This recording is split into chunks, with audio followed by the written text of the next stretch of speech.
There are things that can keep teachers awake at night.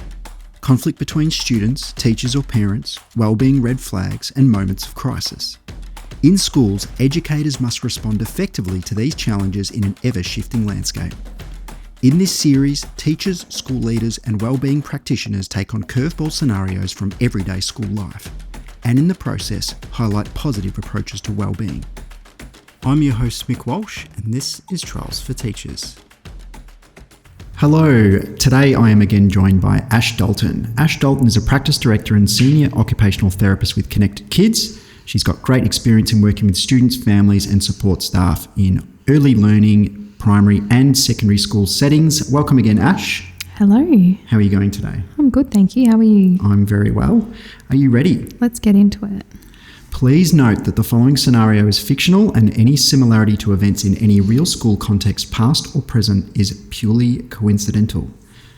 David, a 14-year-old in Year 9, has an ASD diagnosis. He frequently misinterprets social cues. He tries to join peer groups by dominating conversations, often stands too close to others, and struggles to understand why his humour sometimes offends his classmates. This leads him to being consistently excluded from group activities, resulting in significant feelings of loneliness and low self-esteem. Several parents have requested that their child is not placed in future classes with David as a result.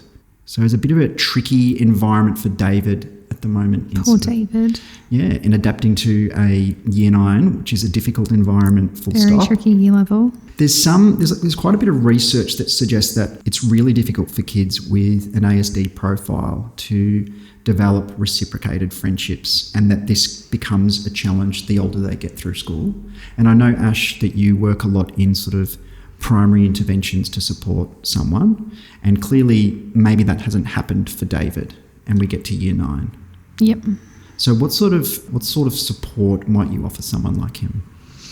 I think it's important to maybe understand from David's perspective what's happening, because if he's misinterpreting the social cues, he might be thinking that others actually want him to join, or trying to find ways to get himself included in different things that is actually maybe making him be excluded even more. So I think it's important to understand his perspective of what's actually happening, and if he's actually clocked it, or if it's just that staff and parents have kind of raised it as an issue. Yeah, and I think that's when we look at our initial response to something like this, it doesn't specify where the information has come from. So this might have been David approaching someone within the wellbeing space and saying, hey, look, I'm struggling. Yeah. Or it might have been his parent that's done it, or the first time that teachers might become aware of it might be through student or parent complaint. Yep. Of those at the other end. Yeah, seeing it, no one puts him in their cabin for school camp, or, a lot of the time children who are on the spectrum don't really notice or pick up on the social nuances, so they're not actually bothered by the lack of maybe social engagement that they have, that it's not important to them, and that's okay.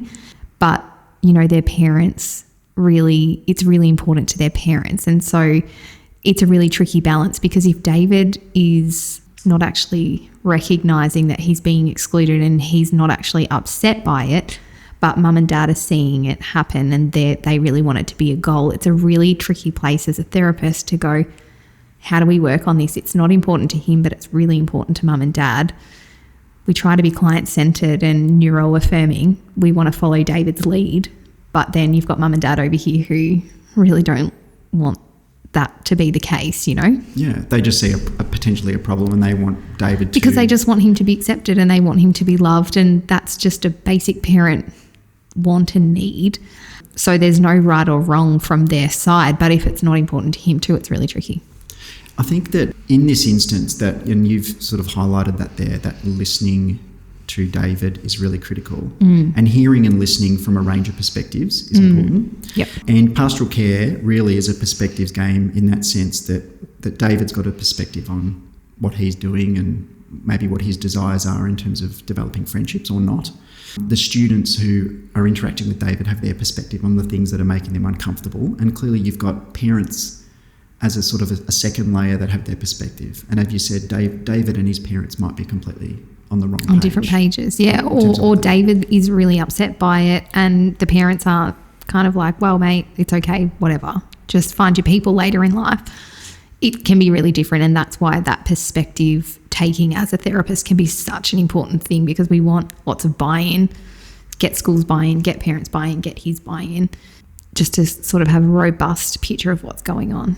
Yeah, and there's also an interesting dynamic between perception around looking at David's situation from the outside. You might say that he is being actively excluded, and parents might feel that that's a form of, in this instance, a form of bullying that's been ongoing for a while. But you also have the other side where parents feel that their child might be affected, or their well-being might be affected by some of the things that David is doing, or some of the comments they're making, or making them feel unsafe. So it's really difficult to balance that dynamic. Very, yeah.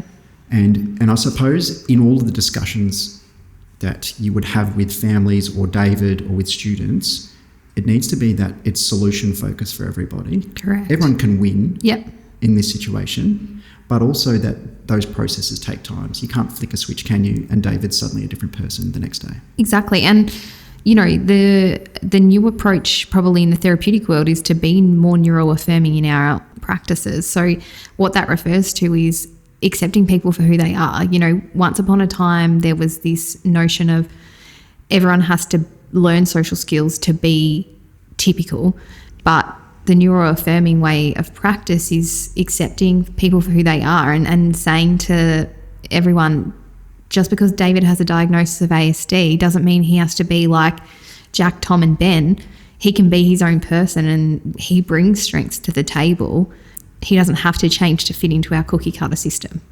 Yeah, I think that's a great point. And in terms of the engagement with David and how we respond, I think it's really important to get in contact with David's parents or family and highlight some of the concerns that have been presented. Yep. And then to also say that we want to work on these things to support David in school, to support his socialisation, but as you've said, to support him to be the person that he needs to be. Yeah.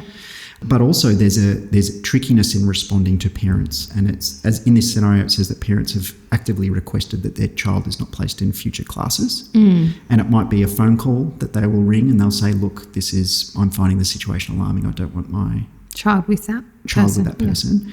And I suppose seeing that perspective, that can be understandable, and that's a valid experience. Yeah, I mean, if he's constantly approaching a certain group of people or harassing, certain maybe girls or whatever it might be, you don't want them to feel like their safety is compromised. But there also has to be a level of understanding from everyone of like, actually, we all have to learn to coexist in this environment, and we have to protect David's privacy in this and make sure that, his diagnosis isn't disclosed and we don't talk about different students, those sorts of things, because that's important too. Yeah, absolutely. And I suppose in that, often parents might want to engage specifically on the student and their profile and all that sort of stuff.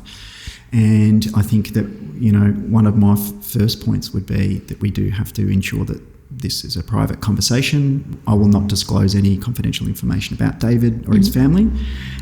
But you can respond and say that, look, we are a diverse community. We have students of different profiles and different needs that we look to support, but I will take your request on board as feedback. I wouldn't be making any promises to the family about what their class allocations look like, but it is a valid concern. Absolutely, can be expressed, can be noted down, but no promises around, your child definitely won't be placed with David next year.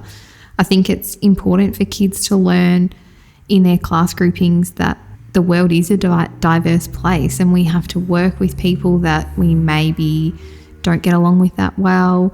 We're exposed to so many different types of profiles and different people across our whole lifespan, and we have to find a way to make that work. And just requesting that we're not together because maybe he's overstepped a few social boundaries is... Yeah, and I think in saying that, so there's work to do with David clearly on ways to support him with the environment, but there's also work to do with other students as well. Correct, and it doesn't have to be education about David per se. We want to protect his profile within the classroom, but it can be a whole year level approach or a whole classroom approach to different profiles of learning, different diagnoses, like maybe it's an education piece that gets rolled out across the whole year level, so it's not so targeted, this is David.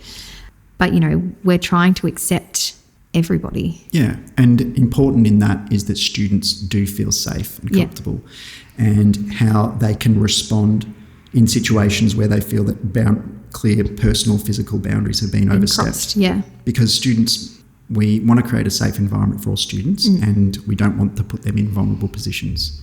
So giving them ways to navigate that, to report that, and to get the support that they need is really critical as well.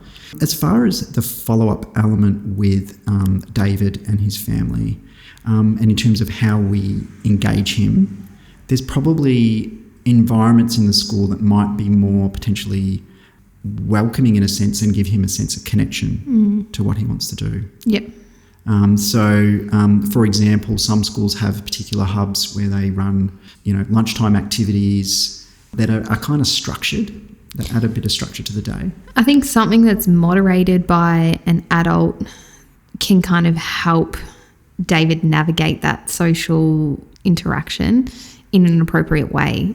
Would you like to do X, Y, and Z with this person? How does that look? It's just a bit more scaffolded rather than it being something unstructured in the yard where he's kind of left to the skills that he's got, which might not be that high or in line with his peers. Yeah, and so that the schoolyard, in essence, if he is sort of just wandering from group to group, he's already on the back foot because he's probably desires around friendship aren't being reciprocated.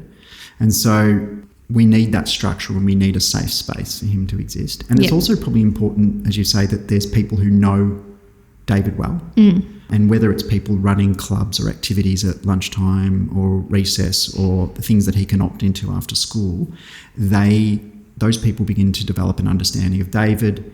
They're able to probably be in a good position to offer suggestions to him, to coach and to role play maybe ways of interacting. Those groups can bring people who have common interests that he might not be exposed to within that class grouping that he's in. So maybe another Year 9 class has a student who has a similar interest with him and he can develop that friendship with them, and that fulfills that need. So then some of the behaviours of him being too close or overstepping some boundaries actually reduce because he's actually having that filled somewhere else. Yeah, and he's seeing through other people, consistently people role modelling appropriate ways of potentially interacting. Yeah. But, one thing that we talk about often in schools, and I've heard you say this, Ash, is that students finding their people. And I think that's really important, and it does take time. And even though things for David might be really difficult in Year 9, it doesn't mean that going forward he won't find his people, he won't find his connections, he won't be successful in a sense.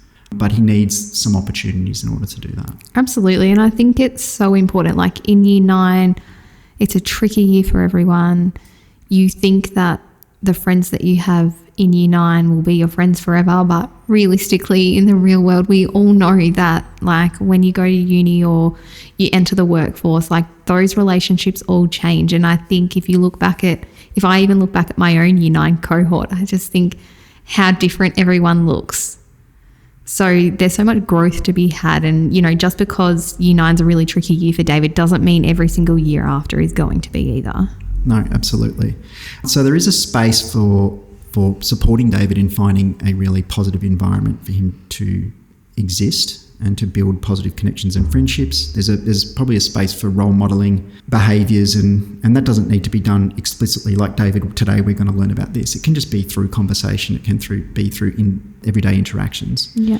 But there's further priorities in terms of ongoing support and around how we can help David to belong from like a clinical perspective. What are your thoughts? Gosh, that's a tricky one.